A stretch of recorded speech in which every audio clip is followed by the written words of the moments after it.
Hello and welcome to today's tutorial on how to build an Azure DevOps task board for an Agile Scrum project. So I'm going to walk you through this tutorial fairly quickly. Some of the steps might look slightly different for you because I already have an account on Azure DevOps. So I'm not able to simulate the first time experience, but you should be able to have very similar options as what I would be showing you here.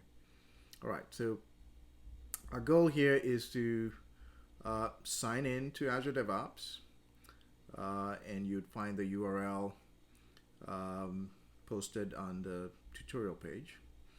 And then we want to try to build a sprint board in Azure DevOps for Sprint 1.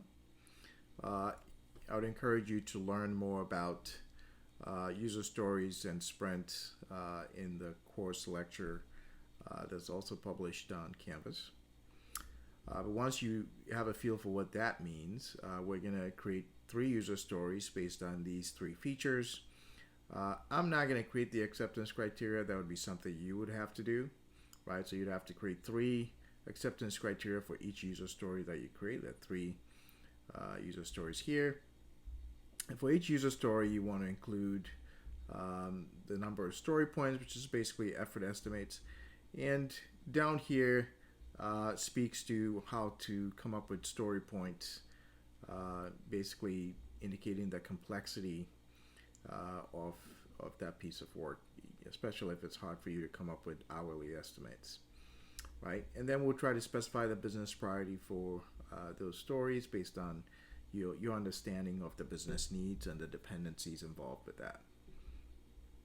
Then you want to task it out. So tasking is basically saying, okay, this user story, to build the login feature, we're going to need to build a database of some sort, right? And we would need to store a database table of users somewhere in that table. You know, maybe we have roles and we have relationships between the users and roles and things like that, right?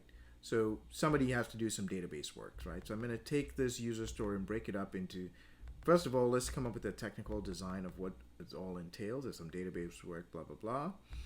Here's some database work that actually has to be done. Somebody has to design the user interface or user experience. There's some back-end C# code that needs to be done. After that, somebody needs to do unit testing. We might even do functional testing thereafter, right? So that type of thing, breaking down the work into smaller components that could be assigned to different resources based on the skill sets, is what tasking is all about, right?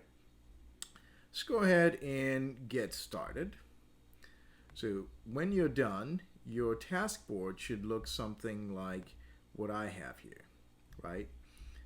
So you would have, as a writer, I want to request a ride. As a writer, I want to do blah, blah, blah. This is just a very simple example of what a task board in Azure DevOps looks like. Ignore the stuff that's shown up here.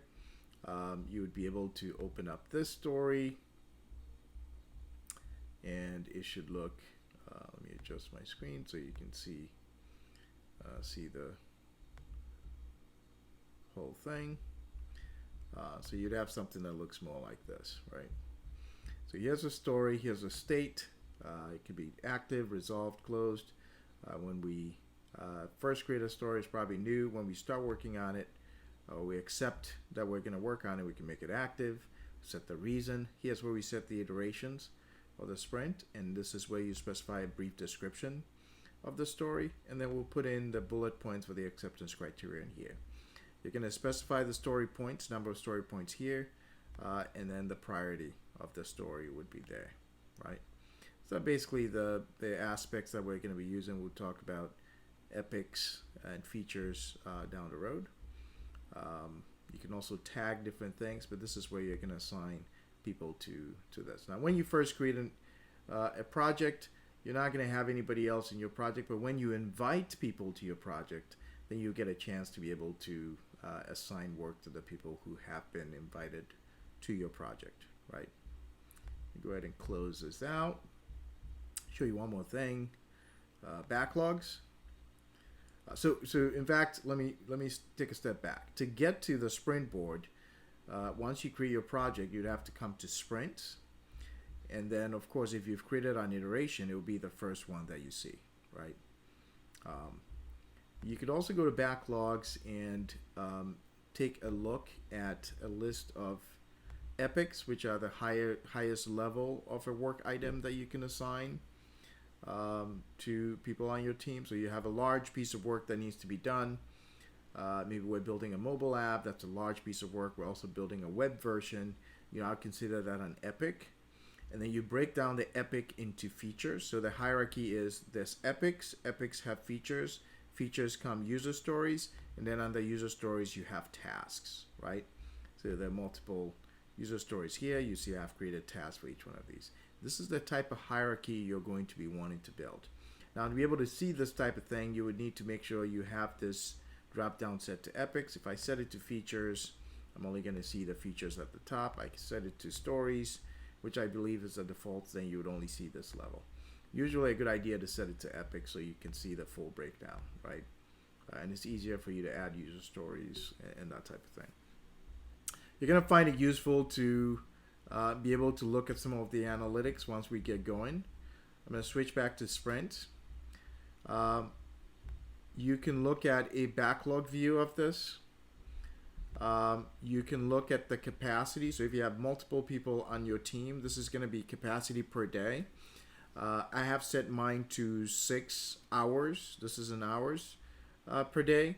So I'm basically saying I can work 6 days, 6 hours per day, right? Because normally most people are working 8 hours a day. But I might be in meetings for 2 hours, so on and so forth.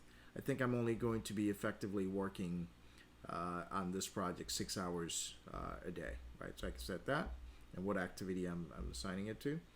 And then, of course, you can look at the burn down chart would display here. So you'd hear about burn down charts. This is how you'd be looking at it. And when you look at the burn down chart, it's important that you make sure you have this set to task backlog, not the stories backlog. And generally, you probably want to be looking at sum of remaining work.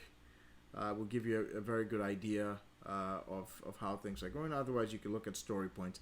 I like to look at remaining work. So when I ask you to provide a screenshot of your burn down chart, you're going to be coming to the analytics tab, making sure you have this set to task board.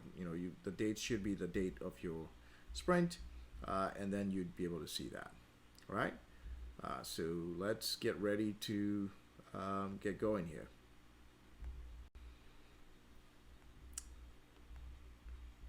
Okay, so I'm going to open a new window, and I'm going to be going to dev.azure.com. Here I am, I'm already logged in. I have a bunch of other projects in here. But when you follow the steps to create an account and log in to dev.azure.com, you should come to a screen that allows you to create a new project right away. I already have a project, so I'm going to see this button here called New Project. So I'm going to click on that. And by the way, you're going to log in with your UWO credentials. Make sure you type in your @uwosh.edu. It'll take you to your NetID login. You'd be able to log in, and then you could get to the screen. So you're going to come, once you complete the login process using your UWO credentials, you'll be looking at a screen that looks much like this. Okay, so I'm going to create my project. IS 432 Lab 1 DevOps. We can add a description as optional. Let's set this to public. Advanced, we're going to keep the version control as Git. I'm going to keep the agile work item process instead of Scrum. Let's keep it agile, but make sure you select public instead of private, right? Let's click on create. It's going to take a little bit of time, and we should have our project created fairly shortly. All right, so I'm going to click on this plus to see how I can add work items, and it has the right structure. I have epics features. I can add an issue type, a task, test cases, user stories. We're not really going to play very much with test cases, but if we have some time towards the end of the semester, we'll walk through how to set up test cases here in Azure DevOps. First thing you want to do is click on Invite. This is where you can look for me by email, ADDOID, and this searches the entire UWO directory if you were able to log in with your UWAsh account, and then you can add me here and then click add, right? And that would send me an email and invite me to the project, and so I'm added to this project and I can see the project. Without adding me, I'm not going to be able to grade your work because I will not have access to it, even though it's public. You have to specifically add me to it. All right, so the first thing we're going to do then is we're going to go to, you have access to a dashboard, which we're not going to do too much with at this point. You can add widgets, all kinds of things. You have access to a wiki. You can create a wiki and publish documentation about your project there. So you and your team members can work on it. This lab is not for your team. This is just for your individual work. But you're going to create one for your team, and you and your team members are going to be using that throughout the semester. And when you do, it might be useful to create a wiki and keep some of your shared documents over there, right? More importantly, we're going to be working with the boards option. Here's where we create work items, which is work that we want to specify for team members to, jump in and work with. But I'm going to go on and look at the sprints board, right? So I click on sprints. This is what it looks like. And it has a couple of iterations here by default. Iteration 1, 2, 3. I'm going to click on new sprint to create a new sprint. And I prefer that you call this sprint 1, which is different from the default value that you get right off the bat. So I'm going to pick the 14th 2-week sprint. We're going to work with 2-week sprints. So we're going to start on Monday the 14th and finish on the 25th. Depending on when you're doing this exercise, pick the current 2-week period that's relevant to what you're doing, right?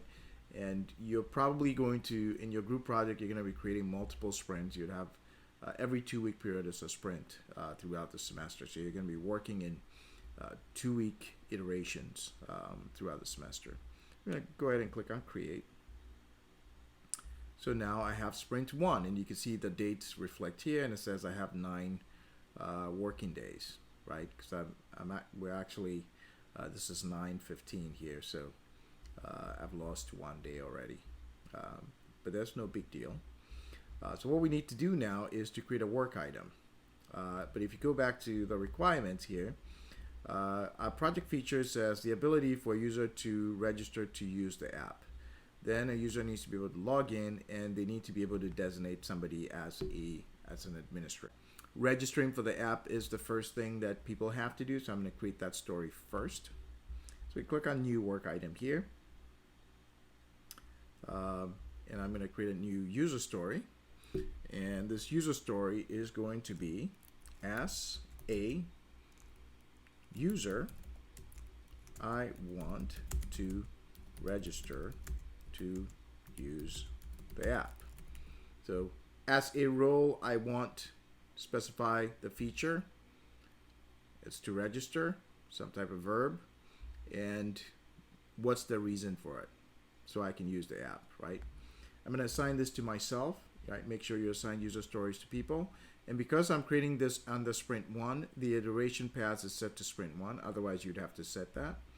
I'm going to make this active, but I can't make it active till I save. So I'm not going to do save and close. If you click that little drop down, you get access to save. So I'm going to save that. Then I can change the status to active. Now it's active, and I'm going to say user registration. And this is where you'd put the acceptance criteria. So let's say I'm going to add 1 acceptance criteria here, and that might be user must enter a password that is at least 8 characters long. something like that, right? And you'd have lots and lots of acceptance criteria. You get the idea. Next thing I want to do is set the story points. I think this is a big one, so I'm going to set the story points to about 5. Again, go through the documentation to figure out how to set story points. I'm going to say this is the highest priority, so priority is going to be 1. We're going to work on this one first. So I'm going to save. Control S does it. That's why that went away. I didn't really have to click on it. So that's at least saved. So I have this story here. Then I'm going to click and create another story. I can go back here and click on that. New item, new user story. And that user story is going to be, as a user, I want to log in so I can use the app. Also assigned to myself, because I'm the only person in this project at the moment. Control S to save, making this active. I think this is maybe another 5. This is priority number 2 for me. I can add some description. I encourage you to do that. Add some acceptance criteria, and then off we go.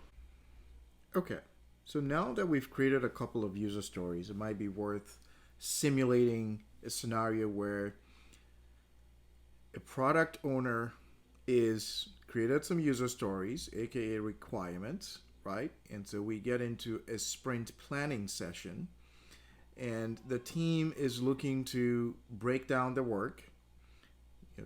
If you're used to the traditional project management concepts, you're probably thinking work breakdown structure, right? We're going to break down the work into smaller, finite tasks that we can actually assign to people, although the overall user story is perhaps assigned to somebody in a sprint already, right?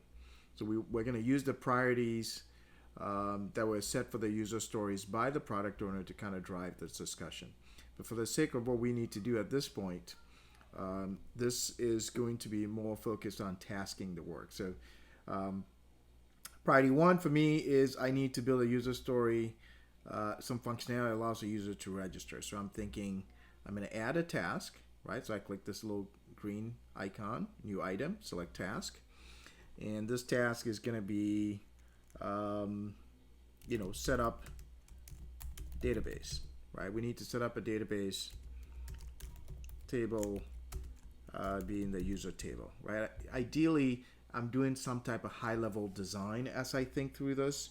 So your team lead, your tech lead or architect is typically leading this type of tasking effort because they can see the big picture, right? So when you guys work as a group, you might need to be able to have a little bit of technical foresight. Whoever has that type of vision of what the app is going to entail can help drive some of the tasks, and of course everybody can contribute. I'm going to click this little drop down arrow here and assign it to myself. Folks, you'll be able to add them as well. You assign tasks to different folks. So I'm going to create a couple different tasks. I'm going to set up a database. First of all, I need a technical design created for this specific user story, and then I think somebody is going to do the development. So I'm going to call build user interface, aka UI, for login page, right? And you can add more details. If you click into one of these tabs, you can add a little bit more description here, and you can set activities, priorities, effort estimates. So for this task, setting up the database, I'm going to say probably take me maybe half a day. So I'm going to put in 4 hours, and you'd see 4 here is represented here. So in this task board, I have basically 4 status options. Something is new, is active, resolved, or closed. Resolved is only for bugs, right? So when I click this green icon, you can see I can either create a task or a bug at the user story level, right? Bugs could be identified in the sprint and then resolved. But a task would go through from a new status to an active status. That means I'm currently working on it. This means nobody's working on it yet. It's assigned to me, but I'm not working on it yet. Then when it moves to the closed status, that means I'm done with it, right? So those are the three key statuses you're going to have here. So this is 4 hours, and I can change the status here to active, and you see that shifted over. Another alternative is I can drag and drop this depending on what browser you're using. Any modern browser should probably allow you to drag and drop to the different status buckets. Notice I can't drop anything in the resolved because you can only put things in a resolved status if it's a bug. And this is a task. So technical design, I'm assigning it to me. It could be somebody else. I'd say it probably take me 2 hours to do that. Building the user interface, that's also going to be me. I'm going to say that's going to take me a full day, so 8 hours, right? So in the real world, I could, after sprint planning, perhaps when I start the technical design work, my number of hours remaining in this bucket you see is 2 hours here. You see overall, this user story has 14 hours of work that needs to be done, 2 of which is in progress and 12 of which have not been started yet, right? So that's how you read the task board. Let's go ahead and add some additional tasks to this. Remember, for your scenario, you're going to need to add more than just 2 user stories, right? There's probably a third user story. And pay attention to the task breakdown in the assignment. This is just a tutorial to give you an idea of what you might be doing. The login functionality, I don't think I need to set up a database because when you log in, you're going to be authenticating against the user table. So all that I think I need to do here is to maybe build login UI, short for user interface. I think that might be me. Let's say that's maybe 5 hours. In fact, let's go with 8 hours. I think it would take me a full day to do that. Create another task, which would be technical design work. That's assigned to me, and that's maybe 1 hour's worth of work. And in fact, I'm going to drag that all the way over to closed, assuming this is the first day of the sprint or the second day of the sprint, to indicate that I've completed this, right? So if I'm looking at my task board, it looks something more like this, right? And that's practically what we're trying to get you to get comfortable with, those concepts. As you go through day by day, what you would be doing week by week in your case would be you would open up this task if it's still ongoing. Ideally on a daily basis, you come in here and say, well, the original estimate was 2 hours. I'm working on it. I spent 1 hour on it yesterday, so I'm going to update the remaining hours to 1. I have 1 hour left to go. That means I've spent 1 hour on this task already, right? So if this were tomorrow, I go back into the build login UI and I could say the original estimate was 8 hours. I spent maybe 4 hours on it. So I've got 4 hours remaining, right, to go. So I save that. And that's how I'm going to show progress. And then your burn down chart will start displaying in here. So you can see I added this task here. This is the ideal trend, right? So I should, if my workload starts here, I need to be burning the hours down. Number of hours remaining should get all the way down to 0 by the end of the 2-week period, right? So this is what's remaining. This is the ideal trend, a straight line. Of course, it doesn't quite happen this way in real world. Remember, in this case, I started the sprint a day, tasking a day after. You generally would task before the sprint starts, right? This is just an example that I'm showing you. Hence, you would see that chart drawing from here and burning down. In the real world, sometimes you see this flatlining just because people didn't update their hours or they're stuck waiting for help, so on and so forth. But the Scrum Master's job is to make sure come the end of the sprint, we're down to 0 hours remaining, right? So anyway, that's the concept. This concludes this tutorial.